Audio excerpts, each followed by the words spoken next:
শতকোটি জন্মান্তৰে হুয়ে মহাভাগ নৰসৰি নকজীৱে তেবে পাৱে লাগ 84 জুনি অতিবাহিত হৈ আহিহে আমি মানুহৰ জন্মটো পাইছোঁ কিন্তু জন্ম পালেই নহ'ব তাতো যেবে মূৰদায়া ভৈলজাক প্ৰতি সেহিহে কৰিব পাৰে আমাতো ভকতি আজি এই শালমাৰী সমৰাজান গাঁৱৰ ওপৰত ভগৱন্তৰ কৃপা পৰিছে কাৰণেহে 5 দিনীয়া কাৰ্যসূচীৰে এই পবিত্ৰ অনুষ্ঠানটো অনুষ্ঠিত কৰিব পাৰিছে আপোনালোকে চিঠিত যদিও 5 দিনীয়া কাৰ্যসূচীৰে ভাগৱত পাঠ আৰু ভাওনা প্ৰদৰ্শনৰ কথা উল্লেখ কৰিছে বেদৰ মতে ভগৱানৰ শ্ৰীমুখৰ মতে আজি শালমাৰী সমৰাজান গাঁৱৰ ৰাইজে 5 দিনীয়া কলিৰ যজ্ঞ অনুষ্ঠিত কৰিছে এটো কলিৰ যজ্ঞ বুলি কৈছে ভগৱন্তই যাবৰ সময়ত উদ্ধৱক কৈ গৈছে মুক্ত চিত্ত দিয়া যিটো কৰৈ কৰ্ম ধৰ্ম তাৰ নাম যজ্ঞ সখী কৈলো ইটো মৰ্ম এটো 5 দিনীয়া যজ্ঞ পাতিছে কি যজ্ঞ ভাগৱত যজ্ঞ নাম যজ্ঞ ভক্তি যজ্ঞ এই যজ্ঞলৈ আমন্ত্ৰিত ভগৱন্ত স্বৰূপ ভক্তসকলক নিখুঁতভাৱে আচমনি কৰি বৰ কাৰণে গাঁৱৰ যি যুৱক যুৱতী আই বাপে কায়িক মানসিক বৌদ্ধিকভাৱে ত্যাগ স্বীকাৰ কৰি এটা খোজ দিছে তাৰ প্ৰতিটো খোজৰ মূল্য হ'ব পদে পদে অশ্বমেধ ফলং প্ৰাপ্নতি নিত্যশ্চয় ভগৱন্তই কৈছে মোৰ কামৰ কাৰণে যদি কোনোবাই এটা খোজ দিব পাৰে এই জন্মত তেওঁৰ প্ৰতিটো খোজৰ মূল্য হ'ব এটা এটা অশ্বমেধ যজ্ঞৰ সমান পুণ্য মই মানে তৃণমূল এটা আত্মা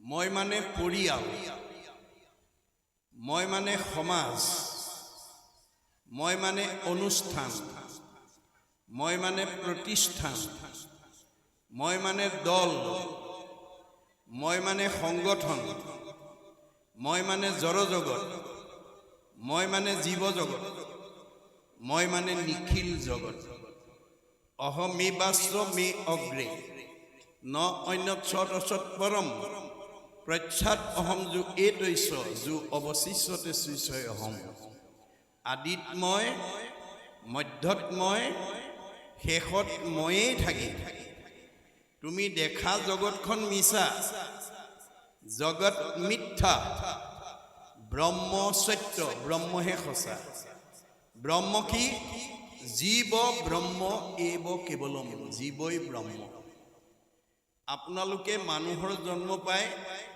ৰাতিপুৱা শুই উঠাৰ পৰা গধূলা খোৱালৈকে জন্মৰ পৰা মৃত্যুলৈকে এটা আত্মাক পাৰে পৰিয়ালক পাৰে সমাজ অনুষ্ঠান প্ৰতিষ্ঠান দল সংগঠনৰ উপকাৰৰ কামত এই শৰীৰটো প্ৰয়োগ কৰিব ভগৱানে আমাক এই শৰীৰটো কিয় দিছে পৰোপকাৰায় ইদম শৰীৰম এই 5 দিনীয়া কাৰ্যসূচী সফল ৰূপে নিখুঁতভাৱে কৰিবৰ কাৰণে যিসকল যুৱক যুৱতী আই বাপে কোনোবাই আহি চাহ বনাই ভকতৰ মুখৰ আগলৈ দিছে কোনোবাই তামোলৰ বটাটো নি ভকতক দিছে কোনোবাই মাটি আনি বহাইছে কোনোবাই খাৰলি পাচলি কুটি দিছে কোনোবাই মাহ প্ৰসাদ ধুইছে কোনোবাই কল কুঁহিয়াৰ কাটি দিছে ইত্যাদি ইত্যাদি 5 দিনীয়া কাৰ্যসূচীটো সফল ৰূপায়ণ কৰিবৰ কাৰণে যিসকলে কায়িক মানসিক বৌদ্ধিকভাৱে কোনোবাই কায়েৰে নোৱাৰে বুদ্ধি এটা দিছে বোপাই তই এইটো কাম এনেকৈ কৰি দিয়াচোন পথকেইখন এফালে পাৰি দিয়াচোন এই বুলিও যদি কোনোবাই কৈছে সেয়া হ'ব আপোনালোকৰ কাৰণে অক্ষয় পুণ্য যিমানে কৃষ্ণক দিয়ে সেহিহে অক্ষয় ইহাকো নিবাকো একো জনে নপায় আজিৰ 5 দিনীয়া কাৰ্যসূচীটো ভগৱানৰ কৰ্মৰ কাৰণে আপোনালোকে সময় দিছে এয়া হ'ব অক্ষয় পুণ্য পৰৱৰ্তী দুটা দিন আৰু যাতে সুন্দৰভাৱে আপোনালোকে সফল ৰূপায়ণ কৰিব পাৰে তাৰ কাৰণে ডেকা গাভৰু যিমান গাঁৱৰ আছে সকলোৱে অকণমান সহায় আগবঢ়াব। এয়া হ'ব অক্ষয় পুণ্য, এয়া হ'ব লগত যোৱা সম্পদ। আমি যিবোৰ বাহিৰত সম্পদ গঢ়িছোঁ সেইবোৰ প্ৰকৃত সম্পদ নহয়। সম্পদকো জানা নুহি সম্পদ, জানা আপদকো নুহি আপদ, পৰম সম্পদ হৰি ভকতি, আপদ জানা হৰি বীৰপতি। গতিকে আপোনালোকে ইয়ালৈ অহা মানে 100% পুণ্য হ'ব, মনত ৰাখিব। উপজয় পুণ্য, পাপ হুৱে দূৰ, মিলে মহামুখ্য, সুখ প্ৰচুৰ। আপোনালোকে ঘৰৰ পৰা আজি এই চমাৰজান গাঁৱৰ বৰনামঘৰত ভাগৱত শুনিবলৈ বুলি ওলাই আহোঁতে বাটত যদি কোনোবা বন্ধু বান্ধৱ ভকত বৈষ্ণৱে দেখিছে আপোনালোকক, যদি সংলাপ কৰিছে কলৈ যায় কোনফালে যায় বুলি যদি সুধিছে, তেওঁৰ ইমানেই পুণ্য হ'ব গা নুধুলেও হয়। মনত ৰাখিব, বেদৰ কথা, ভগৱন্তৰ মুখৰ বাণী, বৈষ্ণৱালয় সমীপস্থান, বিষ্ণু সেৱাৰ্থে গতান, চাণ্ডালান প্ৰতিতান পৃষ্টোৱা নচ নাম আচৰিত। ঈশ্বৰৰ কথা শুনিবলৈ যোৱা লোক, নামঘৰৰ কাষত বাস কৰা লোকক দৈৱবশে যদি দৰ্শন পৰ্শন সংলাপ হয়, ইমানেই পুণ্য হয় গা নুধুলেও হয়। এই বিষয়ে মই পিছত বহল আলোচনা কৰিম। একাদশ স্কন্ধ ভাগৱতত এই বিজ্ঞানসন্মত তথ্যটো বিদুৰে উদ্ধৱক উদ্দেশ্যি কৈ গৈছে। মই মাত্ৰ আপোনালোকৰ দৃষ্টি আকৰ্ষণ কৰিছোঁ যে আমি আজিৰ দৰে ভাগৱত শুনিবলৈ কিয় আহিব লাগে, আমি ভাগৱত কিয় পঢ়িব লাগে, এই কথা ভাগৱততে উল্লেখ আছে। আকৌ শুনি বন্ধ্যা নাৰী পুত্ৰ হুৱে গুণৱন্ত, দুৰ্জনো সজন হুৱে দুখী ধনৱন্ত। ভাগৱত শুনিলে সতী সন্তান নোহোৱা মহিলাই সুযোগ্য সন্তান পোৱাৰ যোগ্যতা লাভ কৰিব পাৰে। দুষ্ট মানুহ শান্ত হৈ যায়, দুখীয়া মানুহ ধনী হৈ যায়। সেইকাৰণে মহাপুৰুষ শংকৰদেৱে জীৱশ্ৰেষ্ঠ মানুহক আহ্বান জনাইছে কি বুলি? কিন্তু আগে প্ৰথমত মহাশাস্ত্ৰ ভাগৱত শুনিওক মহাযত্ন কৰি, বিশেষণ লগাইছে, মনত ৰাখিব। ঈশ্বৰ পুৰুষ শংকৰদেৱ ত্ৰিভুৱন বন্দন দেয়কী নন্দন, জুহৰি মাৰল কংস, জগজন তাৰণ দেৱ নাৰায়ণ, শংকৰ তাকেৰি অংশ। কৃষ্ণই শংকৰ ৰূপে আহি জীৱশ্ৰেষ্ঠ মানুহক এই অৱদানখিনি দি থৈ গৈছে যে আমি মহাযত্ন কৰি ভাগৱত শুনিব লাগে। বোলে লাভ কি হ'ব? বিষয়ৰ দুখ যত সকলে কৰিব হত, হৰি ভকতৰ সংগ ধৰি। আজিৰ দৰে ভকতৰ সংগত বহি যদি আপোনালোকে ভাগৱত শুনিব পাৰে, পাৰিবাৰিক জীৱন, দাম্পত্য জীৱন, যুগ্ম জীৱন, সাংসাৰিক জীৱন, ব্যক্তিগত জীৱন, সামাজিক জীৱনৰ যিবিলাক দুখ বেদনাই আমাক বিতত কৰি তোলে, সেই সকলোৰ পৰা আমি নিজক মুক্ত কৰিব পাৰিম। ভাৰতবৰ্ষত প্ৰথম ভাগৱত শুনিবলৈ কোন বাধ্য হৈছিল? যিজনক ভগৱন্তই ভাৰতবৰ্ষৰ শ্ৰেষ্ঠ বৈষ্ণৱ ৰজা কৰি জন্ম দিছিল, যাৰ নাম আছিল পৰীক্ষিত। পৰীক্ষিতক ভগৱন্তই ভাৰতবৰ্ষৰ শ্ৰেষ্ঠ বৈষ্ণৱ ৰজা কৰি জন্ম দিছিল। তৎসত্ত্বেও অভিশপ্ত হৈ গ'ল। কিয়? তেওঁক যিটো প্ৰতিভা ভগৱন্তই দিছে প্ৰয়োগ কৰিব নজনাৰ কাৰণে। ভগৱন্তই তেওঁক বৈষ্ণৱ ৰজা কৰি পঠাইছিলে। বৈষ্ণৱৰ বৈশিষ্ট্য কি? সাধুৰ সেৱা নাম ধৰ্ম পৰিৱেশ সাৰ, বৈষ্ণৱ বোলয় এহি তত্ত্ব আছে যাৰ। আপোনালোকৰ ঘৰৰ পৰিয়ালৰ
সেইকাৰণে ভকতৰ সংগত বহাৰ পিছত বৈষ্ণৱ গুণ সম্পন্ন ব্যক্তিয়ে অন্য কথা নাপালে মিঠা বাক্য নুবুলিব নামাতিব মিছা কৃষ্ণ কথা শুনিবলৈ কৰিবে ক ইচ্ছা 3 নম্বৰ বৈশিষ্ট্যটো নামক জপিয়া ব্ৰহ্ম কৰিবে ক মন নিৰামিষে সদায়ে কৰিব ভোজন যিসকল যিটো জীৱ 100% বৈষ্ণৱ বা ভকত গুণ বিশিষ্ট হৈ আহিছে সেই জীৱটো জন্মগতভাৱে ইনবৰ্ন জন্মগতভাৱে সেই জীৱটো মাছ মাংস ডিম খাব নোৱাৰে মনত ৰাখিব কথাটো 100% যি জীৱই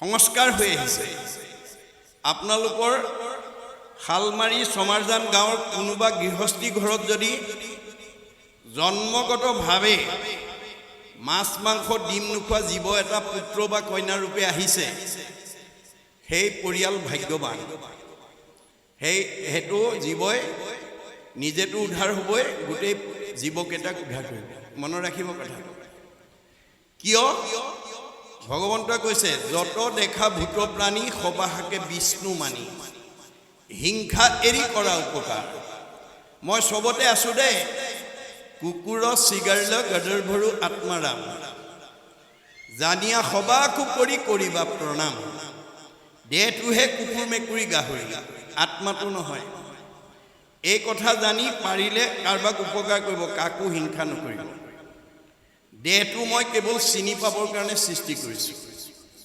দেহবিলাকৰ নাম এটা দিয়া আছে আমি দেহটো চাই কওঁ এটো কুকুৰ এটো মেকুৰী এটো গাহৰি এটো ছাগলী এটো বাঘ এটো সিংহ দেহটো চাই কওঁ এজন মতা মানুহ এগৰাকী মাইকী মানুহ এটো ডেকা ল'ৰা এজনী গাভৰু ছোৱালী আমাৰ দেহবিলাকৰ নাম এটা দি থৈছে ভগৱানে বা আমাৰ পিতৃ মাতৃয়ে নামটো কিয় দিছে দাৰ্শনিক পণ্ডিতে কৈছে A name is a kind of face whereby one is known.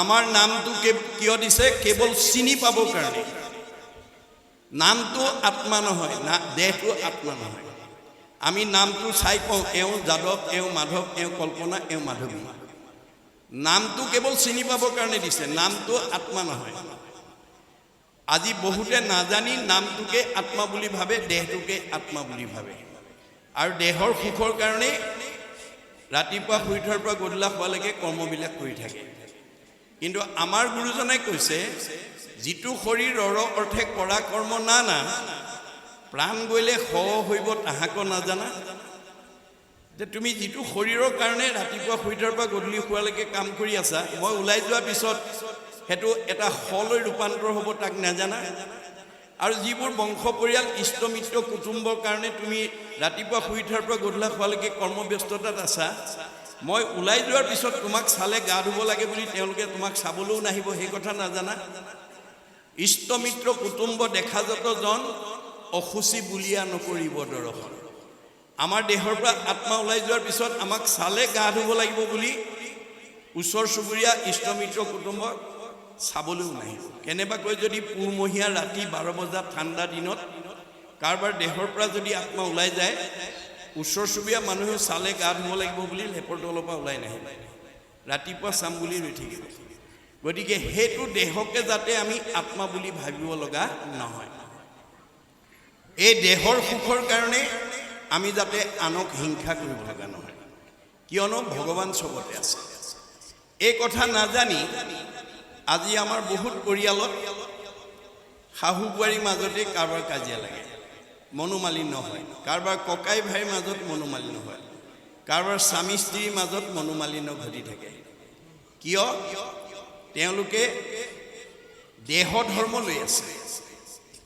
গতিকে দেহ ধৰ্ম লোৱাৰ কাৰণে ইজনে সিজনৰ মনত আঘাত পোৱাকৈ কথা ক'ব পাৰে এতিয়া আপুনি কাৰোবাক আঘাত দি কথা ক'ব পাৰিব কিন্তু আপুনি আপোনাৰ আঘাতত যদি আন অসন্তুষ্ট হৈ যায় বা আপোনাৰ যদি কাজিয়া পেচাল কৰি থাকে তেতিয়া ভগৱন্তই বৈকুণ্ঠৰ পৰা চাই কয় তোমালোকক মই মানুহৰ জন্ম দিছিলোঁ 4 মুঠি জীৱৰ ভিতৰত সৰ্বশ্ৰেষ্ঠ মনুষ্যৰ জন্ম সবাহান্তে শ্ৰেষ্ঠ কিন্তু তোমালোকে কি কৰিছা জ্ঞাতি হিংসা কৰাৰ দৰে কুকুৰৰ দৰে শাহু বোৱাৰী ককাই ভাই দেউৰ নৌবেক স্বামী স্ত্ৰীৰ মাজত কাজিয়া কৰি আছে এবাৰ একেবাৰে জেগাত দি দিম আৰু যিমান কৰা কৰিবাগে মনত ৰাখিব শাহু বোৱাৰীয়ে কাজিয়া কৰিব পাৰিব দুইজনী কুকুৰৰ জন্ম ল'ব লাগিব ককাই ভাই কাজিয়া কৰিব পাৰিব কুকুৰৰ জন্ম ল'ব লাগিব না ভুক্তং ক্ষয়তে কৰ্ম কল্পকৌটিশ্বৰদেয়পি অবশ্যমেব ভুক্তৈবম কীট কৰ্ম শুভাশুভ আজি ভাগৱত শুনিবলৈ কিয় আহিব লাগে আমি 84 জুনি অতিবাহিত হৈ মানুহৰ জন্ম পাইছোঁ মানুহৰ জন্মতে ঈশ্বৰৰ কথা শুনি জীৱই গতি পাব পাৰে মুক্তি পাব পাৰে আন সকলো জীৱই মানুহৰ জন্ম হ'বৰ কাৰণে যত্ন কৰি আছে গছ লতাৰ পৰা ধৰি স্বৰ্গৰ দেৱতাসকললৈকে মনত ৰাখিব কথাটো প্ৰকৃতি জগতৰ জীৱ জন্তু সকলো মানুহ হ'বৰ কাৰণে পৰোপকাৰায় ফলন্তি বৃক্ষা গছবিলাকে ফল দি আছে নিজে নাখায় আনক খুৱাই আছে আনৰ উপকাৰ কৰি আছে কি লাগে মানুহৰ জন্ম লাগে পৰোপকাৰায় বহন্তি নদ্যা নদীবিলাক ৰাতিপুৱাৰ পৰা অহৰ্নিশে বৈ আছে পৰৰ উপকাৰ সাধন কৰিছে কি লাগে মানুহৰ জন্ম লাগে পৰোপকাৰায় দুগ্ধন্তি গাব গাইবিলাকে গাখীৰ দি আছে নিজে নাখায় আনক খুৱাই উপকাৰ কৰি আছে কি লাগে মানুহৰ জন্ম লাগে প্ৰকৃতি জগতৰ সকলো জীৱই মানুহৰ জন্ম পাবৰ কাৰণে বাঞ্ছা কৰি আছে প্ৰকৃতি জগতৰ দূৰৰ কথা স্বৰ্গৰ দেৱতাসকলেও ব্ৰহ্মাকে প্ৰমুখ্য কৰি 33 কোটি দেৱতাই এই পৃথিৱীত মানুহৰ জন্ম পাবৰ কাৰণে বাঞ্ছা কৰি আছে অতুহি দেৱা ইচ্ছন্তি জন্ম ভাৰত ভূতলে এই ভাৰত ভূমি অৰ্থাৎ এই পৃথিৱীত মানুহৰ জন্ম পালে আজিৰ দৰে ঈশ্বৰৰ কথা শুনি ভক্তি কৰি জীৱই মুক্তি পাব পাৰে মানুহৰ বাদে ঈশ্বৰৰ কথা শুনাৰ অধিকাৰ আনৰ নাই গীতাত কৈছে অসংখ্যাত জীৱ আছে সংসাৰৰ ভিতৰে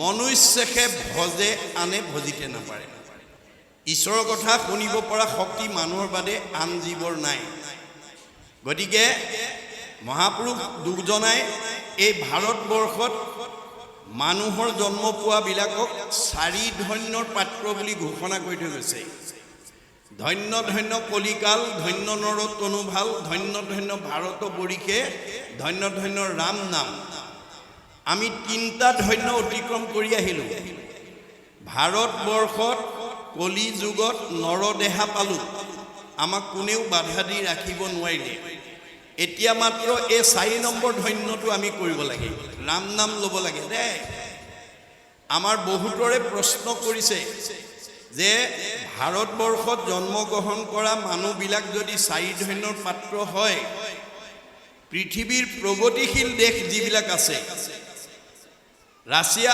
আমেৰিকা জাপান ইংলেণ্ডকে প্ৰমুখ্য কৰি যিবিলাক প্ৰগতিশীল দেশ আছে সেইবিলাক দেশত জন্মগ্ৰহণ কৰা মানুহবিলাক দুৰ্ভগীয়া নেকি শংকৰদেৱে তাৰ উত্তৰ দি থৈ গৈছে আতবিনে আনভূমি যতেক আশ্ৰয় ভূগৰেখে দেশ বুলি জানিবা নিশ্চয় পৃথিৱীত যিমানবিলাক প্ৰগতিশীল দেশ আছে সব ভোগবাদী আৰু বস্তুবাদী ভক্তিবাদ কেৱল ভাৰতবৰ্ষত আছে স্বৰ্গত ভোগবাদ বস্তুবাদ আছে ভক্তিবাদ পৃথিৱীত আছে সেইকাৰণে দেৱতাসকলেও মানুহৰ জন্ম পাবৰ কাৰণে বাঞ্ছা কৰে আমি মানুহৰ জন্ম পাই যদি এই কথা উপলব্ধি নকৰোঁ তেতিয়াহ'লে আমি আকৌ হয়তো কৰ্ম দোষৰ কাৰণে তৰুতীৰ্ণশিলা হ'ব লাগিব মনুষ্যৰ জন্ম পাই হৰি নভজিলা অৱশ্যে হুইবা ভাই তৃণ তৰুশিলা এতিয়া পৰীক্ষিতৰ দৰে বৈষ্ণৱেও সেই কথা নুবুজি প্ৰাণী হিংসা কৰিবৰ কাৰণে গুচি গ'ল মৃগয়া কৰিবৰ কাৰণে যাৰ কাৰণে তেওঁৰ ভাৱনাত পাপ হৈ গ'ল প্ৰভুৰ পিছত দৌৰি দৌৰি পিয়াহত কণ্ঠ শুকাই সমীক ঋষিৰ আশ্ৰমত পানী বিচাৰি সোমাল যিটো সময়ত সমীক ঋষিয়ে একান্ত মনে ঈশ্বৰক ধ্যান কৰি আছে কোন আহিছে কোন অহা নাই ক'ব নোৱাৰে কিন্তু পৰীক্ষিতে সেই বিবেচনাটো নকৰি পদমৰ্যাদাক প্ৰাধান্য দি মই দেশৰ ৰজা, তুমি মোৰ প্ৰজা, তোমাৰ আশ্ৰমত আহিছোঁ, তুমি মোক মান্যতা দিয়া নাই। এই বুলি খঙত একো নাই হৈ ধনুৰাগেৰে মৰা সাপ এটা আনি সমীক ঋষিৰ ডিঙিত মেৰিয়াই থৈ গুচি গ'ল। খেলি থকা পুত্ৰ চিংগি মুনিয়ে লগৰীয়াৰ মুখে খবৰটো পাই দৌৰি আহি দেখিলে হয় পিতাকৰ ডিঙিত কোনোবাই মৰা সাপ আঁৰি থৈ গৈছে। তেওঁ লগে লগে অভিশাপ দি দিলে, মোৰ পিতাদেউৰ ডিঙিত যোনে এনেকৈ মৰা সাপ আঁৰিছে এই তক্ষকে তেওঁক 7 দিনত দংশন কৰি মাৰিব। খবৰটো পোৱাৰ লগে লগে মানে পৰীক্ষিত মৃত্যুৰ ভয়ত ত্ৰস্তমান হ'ল আৰু পুতেক জন্মেজয়ক মাতি আনি ক'লে, বোপাই মই কৰ্মদোষত অভিশপ্ত হ'লোঁ, মোক 7 দিনত তক্ষকে দংশন কৰিব, মোৰ মৃত্যু অনিবাৰ্য।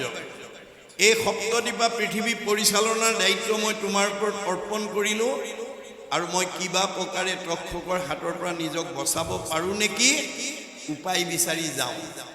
এইবুলি ক'ত গ'ল? গংগাৰ পাৰত গৈ আশ্ৰয় ল'লেগৈ। ভাগৱতে ইয়াৰ মাজেদি আমাক কি শিকাব বিচাৰিছে? পৰীক্ষিতে যদি মৃত্যুৰ হাতৰ পৰা, কালৰ হাতৰ পৰা, তক্ষকৰ হাতৰ পৰা নিজক বচাবৰ কাৰণে যদি গংগাৰ আশ্ৰয় ল'ব লাগে, আমি ল'ব লাগে নে নালাগে? আৰু এই 5টা দিনত আমি গংগাৰ আশ্ৰয় ল'ম নে নল'ম, এই কথাটো আজি ইয়াত থকা সকলোৱে উপলব্ধি কৰিব লাগিব। উপলব্ধিহে সংস্কাৰ কৰে দেই। যাৰ উপলব্ধি নাই সি জেইছে থে, তাৰ কোনো পৰিৱৰ্তন নহয়। গতিকে কি গংগা? নামেই গংগা। আপোনালোকে এই 5 দিন নামৰ আশ্ৰয় ল'ব। নামে নাতাৰিলে জীৱ আৰু কোনে তাৰে, শ্ৰাদ্ধ কৰি কাক কোনে তাৰিবাক পাৰে, কাৰ শ্ৰাদ্ধ কোনে কৰে, শ্ৰাদ্ধ কোনে খায়, কেৱলে দ্বিজৰ মাত্ৰ জীৱিকাৰ উপায়, শ্ৰাদ্ধত বিশ্বাস কৰি নাম যিটো এৰে, সিটোজনে আপোনাকো আত্মঘাত কৰে। এয়া বেদৰ বাণী, মনত ৰাখিব, ভগৱানৰ মুখৰ বাণী। কোনো জাতি জনগোষ্ঠী, কোনো বিশেষ সমাজৰ কাৰণে নহয়, বিশ্বৰ জীৱশ্ৰেষ্ঠ মানুহৰ কাৰণে ভগৱন্তই শ্ৰীমুখেদি এই কথা কৈছে। খবৰটো পোৱাৰ লগে লগে ৰাজ্যৰ দেৱঋষি, ৰাজঋষি, ব্ৰহ্মঋষি, ঋতিযোগে প্ৰমুখ্য কৰি গণ্যমান্যসকল আহি পৰীক্ষিতৰ সন্মুখত সমবেত হ'ল। এই কথাটোৱে আমাক কি শিকাইছে? যে আপোনালোকৰ শালমাৰী চমাৰজান গাঁৱৰ চাৰিসীমাত বিভিন্ন বংশ, বিভিন্ন পৰিয়াল, বিভিন্ন সমাজ, বিভিন্ন জাতি, বিভিন্ন ধৰ্মৰ লোকে বসবাস কৰি থাকিব পাৰে। ধৰ্মৰ ভিন্নতা থাকিব পাৰে, জাতিৰ ভিন্নতা থাকিব পাৰে, বংশৰ ভিন্নতা থাকিব পাৰে, পৰিয়ালৰ ভিন্নতা থাকিব পাৰে, সমাজৰ ভিন্নতা থাকিব পাৰে, কিন্তু আত্মাৰ ভিন্নতা নাই। আত্মা দৃষ্টিত আপোনাৰ মোৰ মাজত কোনো পাৰ্থক্য নাই। আমি সকলো ভগৱানৰ অংশ জীৱ। তোমাৰে সেই অংশ আমি যত জীৱ যাক, আমি সকলো ভগৱানৰ অংশ জীৱ। আত্মাৰ দৃষ্টিত আপোনাৰ মোৰ কোনো পাৰ্থক্য নাই। সেইকাৰণে অনাগত দিনত আপোনালোকে বাস কৰি থকা সমাজখনত, গাঁওখনত কাৰোবাৰ কিবা বিপদ আপদ এটা হ'লে মোৰ বংশ পৰিয়াল নহয়, মোৰ সমাজৰ নহয়, মোৰ কোনো জাতিৰ নহয়, মোৰ কোনো ধৰ্মৰ নহয় বুলি খবৰ নোলোৱাকৈ নাথাকিব। খবৰ নোলোৱাকৈ থাকিব পাৰিব, ভগৱানে বেয়া পাব। ভগৱানে কাক ভাল পায়? বাইবেলত কৈছে, God loves him who loves his creation. ভগৱানে সেইজনকেই ভাল পায় যি তেওঁৰ সৃষ্টিৰ প্ৰাণীবিলাকক ভাল পায়। যিটো কথা কৈ অসমৰ এগৰাকী মহিয়সী নাৰীয়ে সৌসিদিনা গুৰুজনৰ দিনত অলৌকিকক লৌকিক কৰি, অবাস্তৱক বাস্তৱ কৰি জগতলৈ স্থায়ী খ্যাতি এৰি থৈ গৈছে। কোন? ৰাধিকা সতী।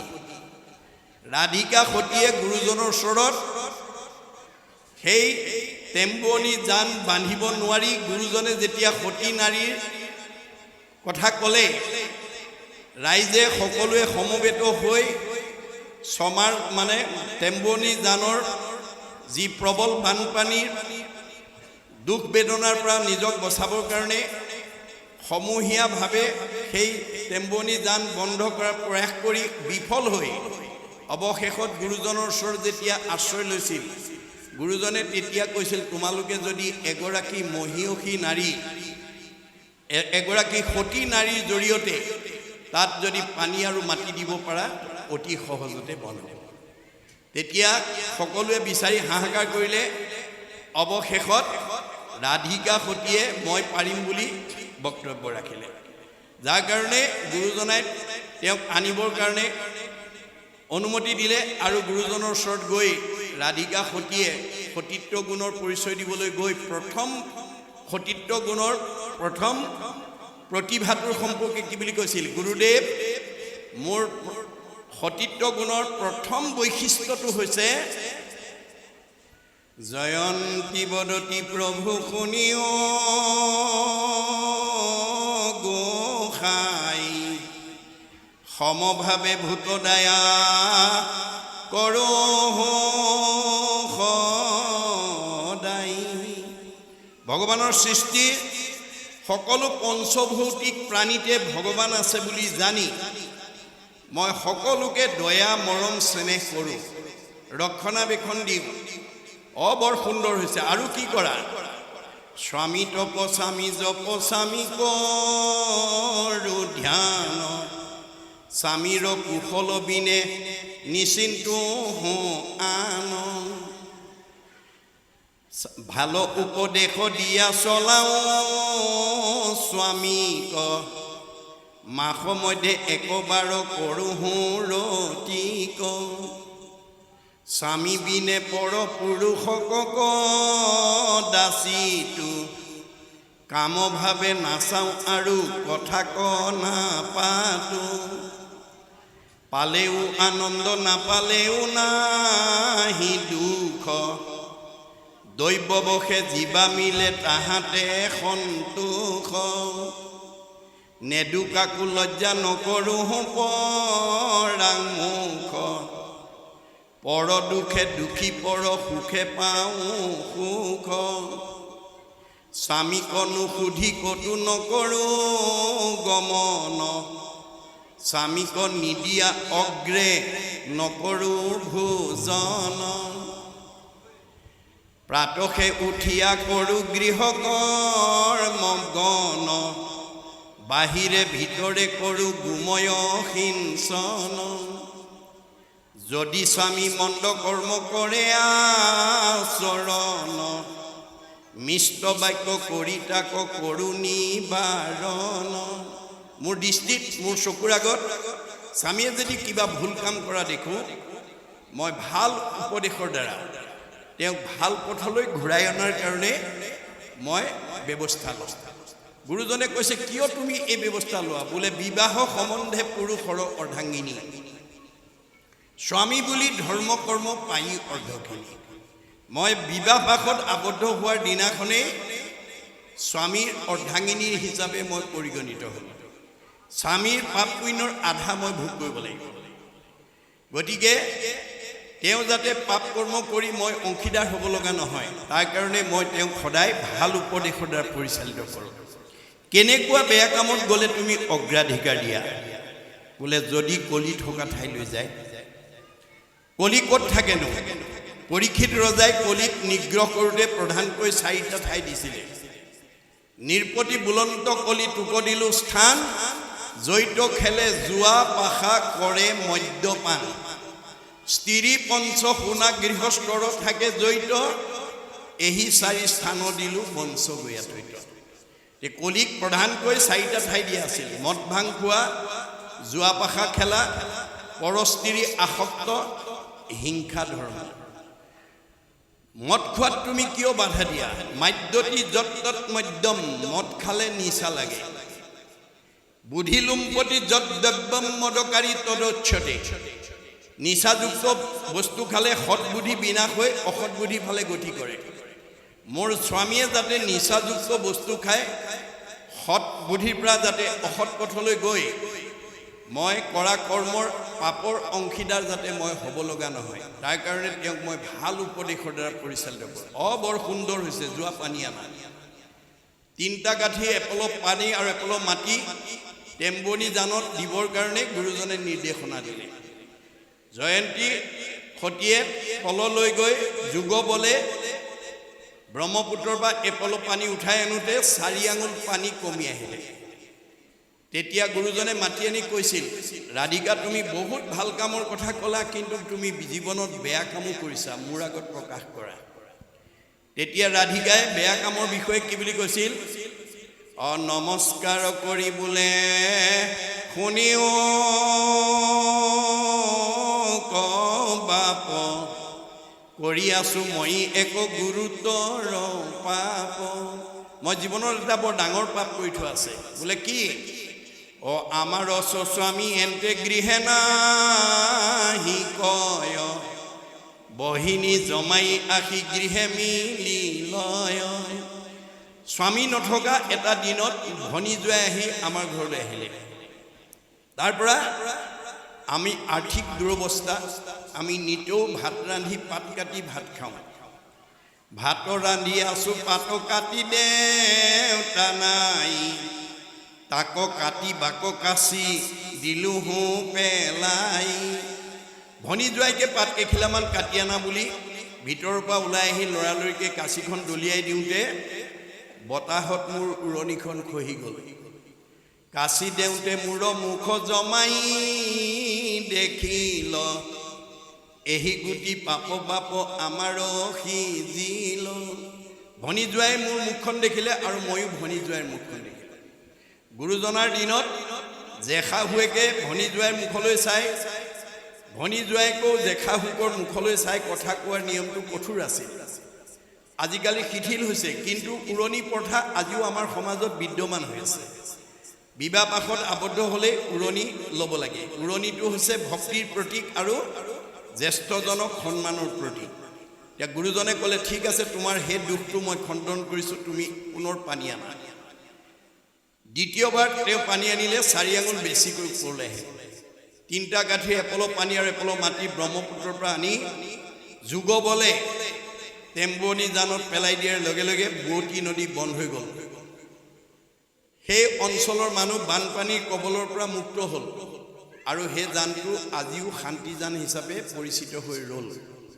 এগৰাকী মহিলাৰ সতীত্ব গুণৰ প্ৰভাৱে যদি বোৱতী নদী বন্ধ কৰিব পাৰে, আমাৰ ঘৰখন, আমাৰ পৰিয়াল, আমাৰ মানে সমাজখন, আমাৰ পৰিৱেশটো ভাল কৰিব নোৱাৰিব কিয়?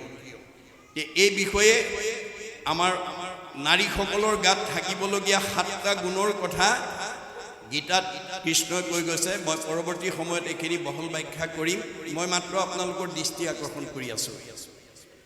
অৱশেষত যেতিয়া সকলোৰে সন্মুখত যেতিয়া আহি সমবেত হ'ল, পৰীক্ষিতে সাহস পালে, প্ৰেৰণা পালে আৰু প্ৰশ্ন কৰিলে, কোৱা দেৱঋষি, কোৱা ৰাজঋষি, কোৱা ব্ৰহ্মঋষি, কোৱা ঋতিজ, কোৱা গণ্যমান্যসকল, মই কি কৰিলে তক্ষকৰ দংশনৰ পৰা নিজক বচাব পাৰিম? ৰজাৰ প্ৰশ্ন শুনি প্ৰত্যেকে নিজা নিজা মত আগবঢ়ালে। কোনোৱে ক'লে তপ কৰা, কোনোৱে ক'লে জপ কৰা, কোনোৱে ক'লে যজ্ঞ কৰা, কোনোৱে ক'লে দান কৰা, কোনোৱে ক'লে তীৰ্থ কৰা, কোনোৱে ক'লে স্নান কৰা। নানা ঋষিৰ নানা মত। নানা ঋষিৰ নানা মতে পৰীক্ষিতৰ মৃত্যুৰ ভয় আঁতৰ কৰিব নোৱাৰিলে। কিয়? কাৰণটো ভাগৱতৰ ১১ স্কন্ধত গুৰুজনাই লিখি থৈ গৈছে। ভগৱন্তৰ সৃষ্টি 4 মুঠি জীৱৰ ভিতৰত এনেকৈ ঈশ্বৰত ভক্তি কৰি ধৰ্ম আচৰণ কৰি মুক্তি পাব পৰা শক্তি মানুহৰ বাদে আনৰ নাই। গতিকে আমি জীৱশ্ৰেষ্ঠ মানুহ হিচাপে যি জাতি জনগোষ্ঠীতে জন্মগ্ৰহণ নকৰোঁ কিম্বা পৃথিৱীৰ য'তেই জন্মগ্ৰহণ নকৰোঁ কিম্বা আমি ঈশ্বৰক ভজিবই লাগিব। আমি ঈশ্বৰক কেনেকৈ ভজিলে আমি জীৱই মুক্তি পাব, সেই বিষয়ে তেওঁৰ ভগৱানে নিজৰ মুখেদি কৈ গৈছে আৰু আন ধৰ্মবিলাক ঋষিবিলাকৰ মুখেদি কোৱাইছে। আন ধৰ্ম ঋষিৰ মুখে কৰাইলা বেকত, কহিলা আপোন মুখে নিজ ধৰ্ম যত। আমি জীৱশ্ৰেষ্ঠ মানুহ হিচাপে যিটো ধৰ্ম আমি আচৰণ কৰিব লাগে, সেই বিষয়ে ভগৱন্তই নিজৰ মুখেদি কৈ গৈছে। সেইটোৱে হৈছে ভাগৱত ধৰ্ম, ভক্তি ধৰ্ম, নাম ধৰ্ম। মনত ৰাখিব, যিটো আপোনালোকে 5 দিনীয়া কাৰ্যসূচীৰে সম্পন্ন কৰিছে। আপোনালোকে চিঠিখনত এটা কথা লিখা নাই, মই মনত কৰোঁতে কৈ থৈছোঁ উদ্যোক্তাসকলক। আপোনালোকে এই নামঘৰ প্ৰতিষ্ঠা কালৰ পৰা বা এই গাঁওখনে এই পবিত্ৰ অনুষ্ঠানটো ভাগৱত পাঠ ব্যাখ্যা বা ভাগৱত পাঠ কিমান বছৰৰ পৰা কৰি আহিছে সেই কথাটো আপোনালোকে চিঠিখনত লিখিবলৈ নাপাহৰিব কাৰণ আজি যিসকল উদ্যোক্তাৰ চেষ্টাত এই অনুষ্ঠান অনুষ্ঠিত হৈছে তেওঁলোক সদায় নাথাকে গুচি যাব তেওঁলোক গুচি যোৱাৰ পিছত অনুযোগসকলে তেওঁলোকৰ আদৰ্শক অনুকৰণ কৰিবৰ কাৰণে আৰু কিমান বছৰৰ পৰা ইয়াত এই অনুষ্ঠানটো হৈছে সেই কথাটো জানিবৰ কাৰণে আপোনালোকে ইয়াত উল্লেখ কৰি যাব ইমান সংখ্যক ভাগৱত পাঠ ব্যাখ্যা অনুষ্ঠান জৰ্জ বাৰ্নাৰ্ড শ্ব'য়ে এটা কৈছে show me a book I shall at once tell you about the history of the nation where there is a man behind a book there is a book behind a man George Bernard শ্ব'য়ে মোৰ হাতত তোমালোকে এখন কিতাপ তুলি দিয়া মই তোমালোকৰ গোটেই জাতি সত্তাটোৰ কথা কৈ দিম কিয়নো এটা জাতি সত্তা এখন কিতাপত থাকে আৰু এজন ব্যক্তি সত্তা এখন কিতাপত অন্তৰ্নিহিত হৈ থাকে গতিকে অনুযোগসকলে চিঠিখন চাওঁতেই যাতে গম পায় আমাৰ অগ্ৰজসকলে ইমান বছৰ কৰি গৈছে আপোনালোকে এই অনুষ্ঠানটো এই নামঘৰ থকালৈকে এই সমাজ থকালৈকে নেৰিব এনেধৰণে কৰি গৈ থাকোঁতে 25 বছৰ ধৰি দিলে জাক জমকতাৰ ৰূপালী জয়ন্তী উদযাপন কৰিম 50 বছৰত ধৰি দিলে আমি সোণালী জয়ন্তী উদযাপন কৰিম 60 বছৰত ধৰি দিলে আমি হীৰক জয়ন্তী উদযাপন কৰিম 75 বছৰত ধৰি দিলে আমি মহাৰজত জয়ন্তী উদযাপন কৰিম আৰু 100 বছৰ ধৰি দিলে আমি শতবাৰ্ষিকী উদযাপন কৰিম এই পৰিকল্পনাৰে যদি আপোনালোকে এই নামঘৰত ভাগৱত পাঠ ব্যাখ্যা অনুষ্ঠান অনুষ্ঠিত কৰিব পাৰে অনাগত দিনত এইখন গাঁৱলৈ বৃদ্ধ বয়সত বৃদ্ধ পিতৃ মাতৃক সেৱা শুশ্ৰূষা কৰাৰ বিপৰীতে বৃদ্ধাশ্ৰমলৈ খেদি পঠিওৱা কোনো জীৱক এইখন গাঁৱলৈ পুত্ৰৰূপে আহিব নোৱাৰিব শাহু বোৱাৰীৰ মাজত মনোমালিন্য ককাই ভাইৰ মাজত মনোমালিন্য সীমা ঘূৰিয়াৰ লগত মনোমালিন্য সমাজৰ লগত মনোমালিন্য জীৱ এইখন গাঁৱলৈ আহিব নোৱাৰিব পোহৰৰ ওচৰলৈ যেনেকৈ আন্ধাৰ আহিব নোৱাৰাটো বিজ্ঞানসন্মত বাস্তৱ সত্য ঠিক তেনেকৈ যিখন গাঁৱত যিটো নামঘৰত যিখন ঘৰত এই ভাগৱতৰ ভক্তি ধৰ্ম প্ৰচাৰ হৈছে ভক্তি মানেই পোহৰ তালৈ কোনো বেয়া জীৱ আহিব নোৱাৰে আৰু ইতিমধ্যে যদি আহিছে শুনাৰ পিছত তেওঁ পৰিৱৰ্তন হৈ যাব অলপ আগতে কৈছো আকশুনি বন্ধ্যানাৰী পুত্ৰ হুৱে গুণৱন্ত দুৰ্জনো খজন হুৱে দুখী ধনৱন্ত সব পৰিৱৰ্তন হৈ যাব গতিকে শতবাৰ্ষিকলৈকে যদি আগুৱাই নিব পাৰে তে আপোনালোকে এইখন গাঁৱত জন্মগ্ৰহণ কৰি মৰিও অমৰ হৈ থাকিব পাৰিব এই কথা ভাগৱতৰ একাদশ স্কন্ধত উল্লেখ আছে কৃষ্ণ বৈকুণ্ঠ প্ৰায়ণ হোৱাৰ লগে লগে গোটেই দ্বাৰকা নগৰখন সাগৰত ডুব গ'ল কিন্তু সাগৰৰ মাজত আজি কুপতি ৰুক্মিণী মন্দিৰটো জিলিকি আছে আৰু সেই ৰুক্মিণী মন্দিৰ চাই অহা ভকতো আমি লগ পাইছোঁ কিন্তু গুৰুজনাৰ দৰ্শন বেদৰ দৰ্শন ভাগৱতৰ দৰ্শন যে এতিয়া আমি সাগৰৰ মাজৰ ৰুক্মিণী মন্দিৰ বিচাৰিলে ফুৰিলে নহ'ব এই শালমাৰী গাঁৱৰ সমাজদানত জন্মগ্ৰহণ কৰি আপোনালোকে গাঁওখনৰ কাৰণে সমাজখনৰ কাৰণে উঠি অহা প্ৰজন্মৰ কাৰণে অনুষ্ঠানৰ কাৰণে প্ৰতিষ্ঠানৰ কাৰণে দহৰ উপকাৰৰ কাৰণে কি ভাল আদৰ্শ এৰি থৈ গ'ল সেই আদৰ্শই হ'ব ৰুক্মিণী মন্দিৰ দেহ দ্বাৰকা কাল সাগৰ আমাৰ এই দেহ দ্বাৰকা কাল সাগৰত এদিন বিলুপ্তি হৈ যাব কিন্তু আমি এৰি থৈ যোৱা কৰ্ম আদৰ্শই আমাক চিৰসজীৱ এভাৰগ্ৰীণ কৰি ৰাখিব আজি শংকৰ মাধৱ আমাৰ মাজত নাই কায়িকভাৱে নাই মহাত্মা গান্ধী নাই জ্যোতিপ্ৰসাদ আগৰৱালা নাই বিষ্ণু ৰাভা নাই সুধাকণ্ঠ ভূপেন হাজৰিকা নাই ৰিচেণ্ট এতিয়া জুবিন গাৰ্গো নাই কিন্তু তেওঁলোকে সমাজৰ কাৰণে দহৰ উপকাৰৰ কাৰণে যি আদৰ্শ এৰি থৈ গৈছে সেই আদৰ্শই তেওঁলোকক আজি চিৰসজীৱ কৰি ৰাখিছে যে আপোনালোকে এই আদৰ্শৰে যাতে গাঁওখন আগুৱাই নিব পাৰে তাৰ বাবে মই আহ্বান জনালোঁ